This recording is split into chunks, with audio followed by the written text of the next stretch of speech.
बिस्मिल्लाहिर्रहमानिर्रहीम। अस्सलामुअलैकुम बच्चों, आज हम चौथी जमात के सबक कैसानों का गीत जो हमने कल पढ़ा था, आज उसको आगे से पढ़ेंगे, जो कि पेज नंबर 70 पर है। तो चलो बच्चों शुरू करते हैं। कहीं चावलों से सजाएंगे दुनिया, कहीं चावलों से सजाएंगे दुनिया, कहीं बाजरे से बसाएंगे दुनिया। चने की है कि कहीं हम बनाएंगे दुनिया, चने की कहीं हम बनाएंगे दुनिया। जो है काल उसकी मटाएंगे दुनिया, जो है काल उसकी मटाएंगे दुनिया।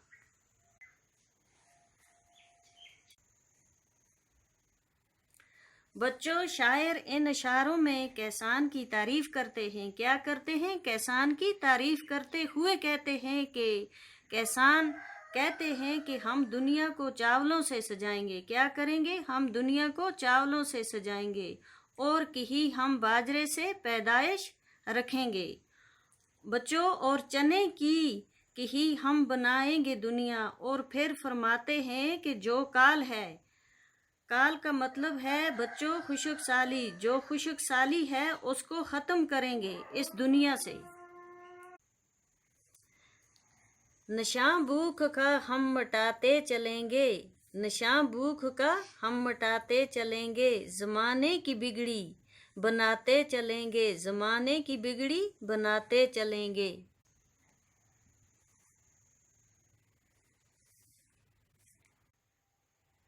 बच्चों, इस शेर में शायर कैसानों की बहादुरी पर लिखते हुए कहते हैं, क्या कहते हैं? कैसानों की बहादुरी पर लिखते हुए कहते हैं, कैसान कहते हैं कि जो भूख है दुनिया में उसका नाम व निशान नहीं छोड़ेंगे। क्या करेंगे बच्चों? उसका कोई नाम व निशान नहीं छोड़ेंगे। और ज़माने की बिगड़ी बनाते चलेंगे। क्या करेंगे बच्चों? ज़माने की बिगड़ी बनाते चलेंगे। इसका मतलब है बच्चों जो खराब हालात हैं उनमें सुधार लाएंगे। बच्चों, आज के लिए इतना ही काफ़ी है, बाकी आगे से कल पढ़ेंगे।